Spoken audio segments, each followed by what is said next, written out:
Been going back to school all week long. The chef hat is on. Do tell. What's in store? And learning some very valuable things that people at home can learn, but of course the culinary students here at Vancouver Community College are learning as part of a program. This is one element to what, a 12-month program? It's a 12-month program. This particular area is the butchery, and we're doing a 20-day or a 1-month cycle here. Perfect. And we got to sharpen the knives. So what's the best way to sharpen it? Because it always seems very complicated when a chef does it. It's a technique, and basically you have a guide here, so you don't cut yourself if your knife hits that.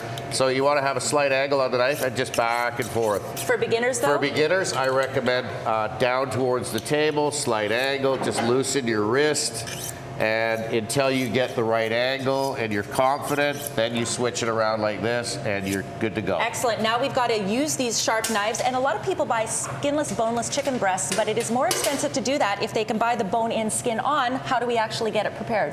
What we're going to do here is I've taken the chicken breast off of the bird, that would just take a little too long in this short segment. So now we're going to just pop this tenderloin out. Okay. And this is a great item to put on a skewer, do a satay, or perhaps a chicken finger for the kids, you know. So we're going to utilize that for something else. Okay. And then on the other side, we're just going to take this skin, and we're just basically going to pull the skin back, not completely off, like a convertible. And I've got this special herb butter. Herb maitre d' butter, so we're going to put a little bit of butter under the skin. You know, butter is just the best thing. And I've got a mixed herb. So this time of year, the basil in the garden's just going crazy, so let's use it.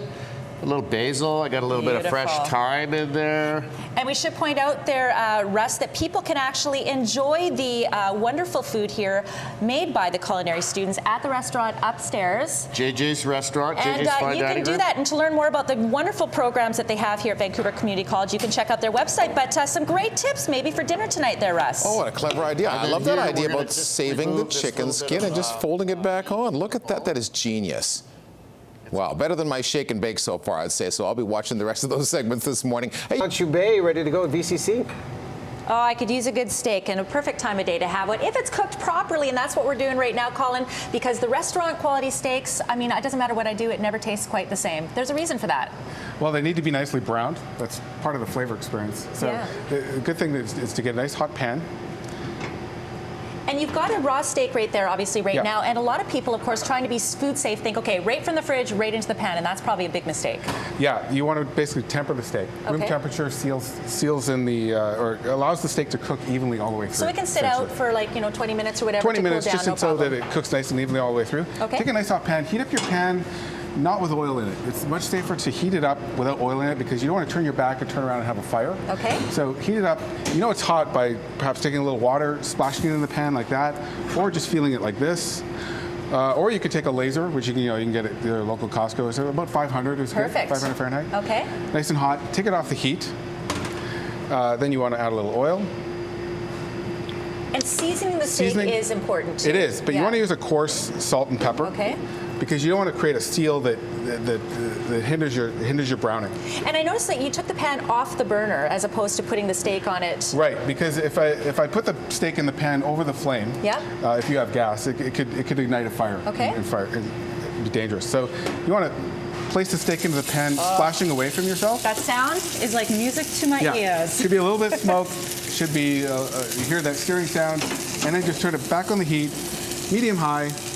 And just let it sit. Don't play with it, don't move it around until it actually releases itself from the pan.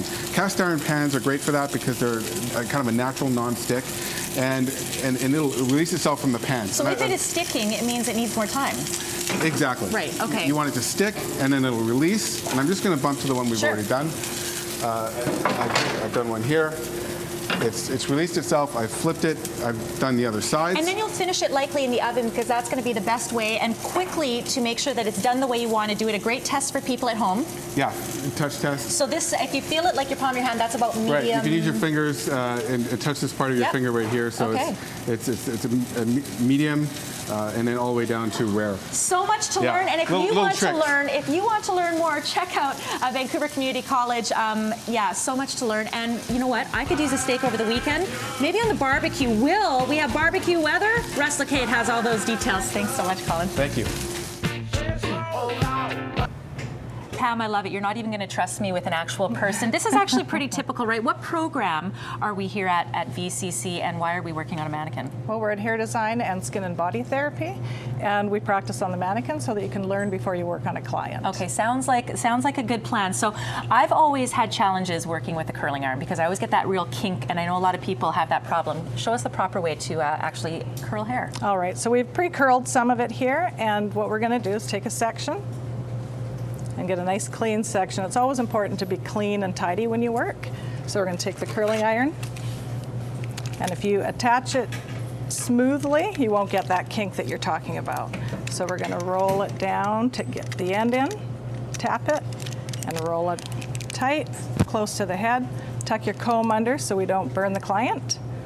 And then we're going to slide it out. And there you have a nice curl. Oh, beautiful. I'm going to try my hand at it. There are different types of tools. Professional tools are different possibly than the ones you get at the drugstores, right? Yes, for sure. What's the biggest difference? So this is a Marcel curling iron. So instead of when you squeeze it, it tightens, whereas your spring-loaded handle at home, when you squeeze it, it opens. So you get a little more control. Oh, you're going backwards there. Already get a failing grade. Already get a failing grade. So you want to get that nice clean section. Okay, right? here, we'll do a double team effort here. Get it nice and clean. And attach. Yeah, slide it out a little bit. Okay. Now you can take the comb out, start rolling it under. Under, there. Yeah, just keep spinning it. It's a little more difficult with this handle. Yes. Okay. You know what? Clearly I need some more instruction. What other kinds of things are the students here learning in this program? Okay, so we learn hair cutting, we learn coloring, foiling, ombres. As they get further along, they learn harder things to do. So we start off with the basics, hair cutting, right, and blow drying. So we work in the back for 8 weeks, and then after the 8 weeks, we come out and we start doing clients. So we're a public salon and spa. Fantastic. Well, for more details on this program and any of the other programs at VCC, you can check out their website, but I think I better get back to practicing.